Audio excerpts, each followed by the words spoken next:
오늘 새벽에도 하나님의 은혜가 저와 여러분에게 함께하기를 기원합니다.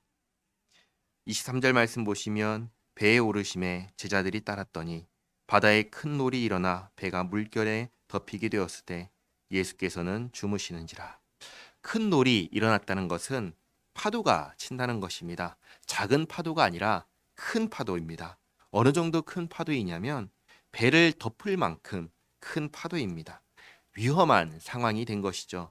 그런데 그 와중에 예수님은 어떻게 하고 계시냐면 주무시고 계십니다. 그러니까 이 상황이 예수님께는 전혀 위험이 되지 않는 것을 알 수 있습니다.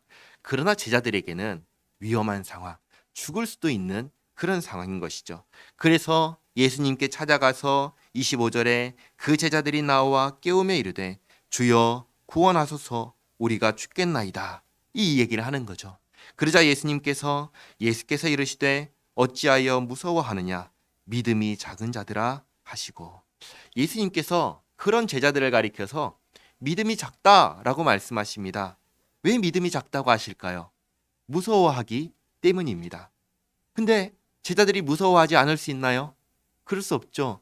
지금 목숨이 경각에 달린 일이잖아요. 위험한 상황이잖아요. 그러니까 무서워하지 않을 수가 없습니다. 이 제자들은 예수님이 아닙니다. 예수님께서 하실 수 있는 일을 제자들도 할 수 있나요? 그렇지 않습니다. 제자들은 할 수가 없습니다. 그럼에도 불구하고 예수님께서 무서워한다고 믿음이 작다라고 하시는 것은 너희들도 나처럼, 너희들도 예수님처럼 할 수 있기 때문이 아닌 것입니다. 그럼 뭐냐? 이 믿음은 예수님에 대한 믿음이 작다라고 하시는 것입니다. 지금 이 제자들이 목숨이 경각에 달렸을 때 누구를 찾아왔죠? 예수님을 찾아왔죠. 그러니까 예수님을 의지하기는 하지만, 비록 예수님을 의지하지만 아직은 예수님이 누구신지 모른다는 거예요. 잘 모른다는 거예요. 그런 예수님께서는 이 제자들을 위해서 무엇을 하셔야 될까요? 보여주셔야 되죠. 알려주셔야 되죠. 내가 누구인지를 알려주셔야 됩니다. 그래서 26절 하반절에 곧 일어나사 바람과 바다를 꾸짖으시니 아주 잔잔하게 되거늘. 누가, 어떤 사람이 바람과 바다를 꾸짖으면 그게 잔잔하게 될까요? 누가 자연을 통제할 수 있을까요? 사람이 할 수 있을까요? 아니요. 사람은 그럴 수 없습니다. 이것은 하나님밖에 할 수 없는 일입니다. 그걸 보여주시는 것입니다. 그걸 보고 27절에 그 사람들이 놀랍게 여겨 이르되 이가 어떠한 사람이기에 바람과 바다도 순종하는가 하더라. 아직 모르는 거죠. 예수님이 누구신지 모르는 거죠. 그래서 예수님께서 보여주시고 경험하게 하시고 도대체 예수님이 누구신지를 고민하게 하시는 것입니다. 그리고 그 고민 끝에 예수님은 하나님이시고 예수님은 구원자시구나, 이것을 깨닫게 하시고 입으로 고백하게 하는 데까지 나아가게 하시는 것입니다. 28절 말씀 보시면 또 예수께서 건너편 가다라 지방에 가심에 귀신 들린 자 둘이 무덤 사이에서 나와 예수를 만나니 그들은 몹시 사나워 아무도 그 길로 지나갈 수 없을 지경이더라. 이번에는 누가 나오죠? 무덤에서 귀신 들린 사람 둘이 나옵니다. 9절에 이에 그들이 소리질러 이르되 하나님의 아들이여 우리가 당신과 무슨 상관이 있나이까? 때가 이르기 전에 우리를 괴롭게 하려고 여기 오셨나이까? 하더니, 여기를 잘 보시면 아까 그 파도 가운데에서 제자들의 입에서 나와야 하는 예수님이 누구신가에 대한 고백이 무엇인지를 알려준다는 것을 알 수 있습니다. 예수님은 누구신가요? 예수님은 하나님의 아들이십니다. 이것을 이 당시에는 아무도 모르는데 지금 누가 알죠? 귀신 들린 사람이 압니다. 귀신 들린 사람이 귀신같이 아는 것이죠. 근데 문제는 그 다음에 있습니다. 여러분, 귀신이 구원받았다는 이야기를 들어보신 적 있나요? 그런 이야기 들어본 적 없죠. 왜 그럴까요? 이 귀신은 예수님이 누군지를 압니다. 그런데 알지만 구원받지는 못합니다. 왜 그럴까요? 믿지 않기 때문입니다.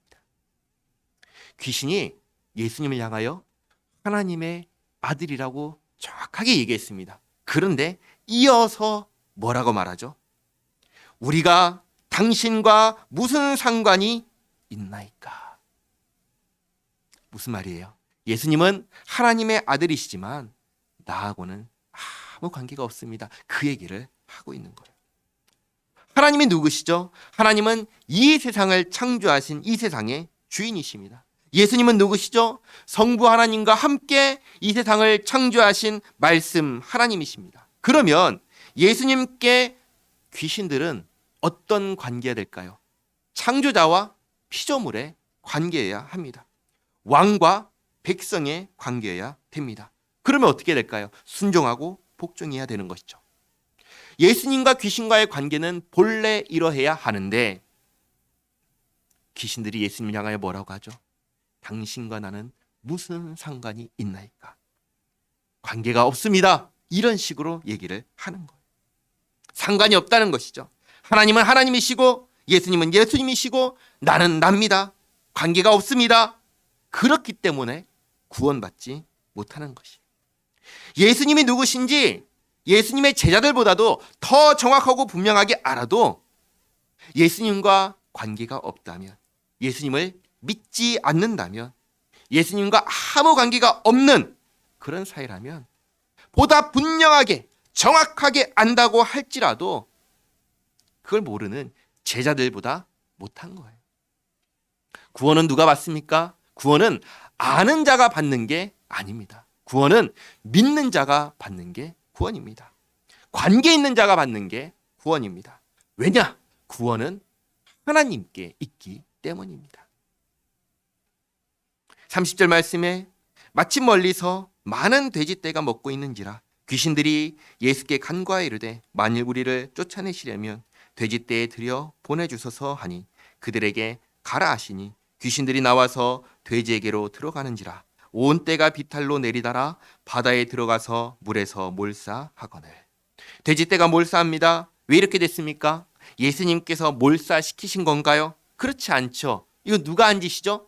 귀신이 한 짓이죠. 그런데 어떤 사람들은 이 일을 마치 예수님께서 잘못하신 것처럼 말하는 사람들이 있는데 그렇지 않습니다. 이것은 누가 한 거냐면 귀신이 한 짓입니다.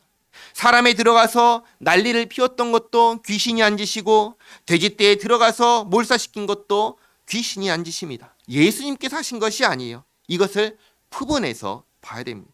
귀신이 한 짓을 보면서 예수님 때문이라고, 예수님 책임이라고 하면서 예수님 탓이라고 하면은 안 되는 거예요. 구분해서 봐야 됩니다.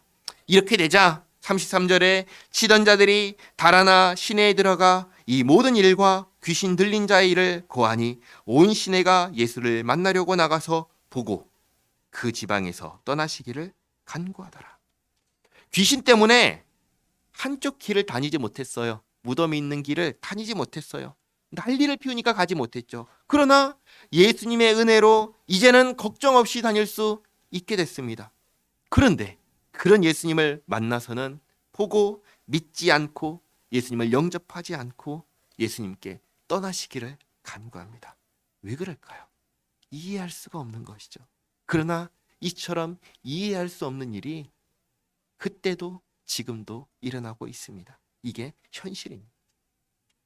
정리하겠습니다. 예수님께서는 이 모든 일을 통하여서 자신이 누구인지를 분명하게 보여주셨습니다. 자연을 통제하는 분이십니다. 귀신이 귀신같이 누구신지 알아맞혔습니다. 예수님은 하나님의 아들이십니다. 그러나 그걸 안다고 구원받느냐? 그렇지 않습니다. 구원받은 사람은 예수님과 관계가 있는 사람, 예수님을 믿는 사람, 예수님의 백성이 구원받습니다. 이 관계가 없는 사람은 지금 마지막에 나온 것처럼 이렇게 떠나시기를 간구할 뿐입니다. 오직 하나님의 백성만이 예수님을 영접합니다. 이것을 기억하시기 바랍니다. 기도하겠습니다. 하나님, 아들 예수님을 보내주시고 모든 사람들에게 예수님이 누구신지 알게 하기 위하여 다양한 표적을 보여주시고 믿을 만한 증거를 보여주신 하나님, 하나님의 은혜로 우리가 예수님께 구원을 받아 믿음을 갖게 하시니 감사합니다. 이 믿음으로 오늘 하루를 살게 하옵소서. 하나님의 자녀로 오늘 하루 살게 하옵소서. 하나님과 동행하는 하루가 되게 하옵소서. 하나님, 성도 가운데 코로나로 여러 가지 질병으로 고통 중에 있는 성도를 돌보아 주시옵고 치료하여 주시옵소서.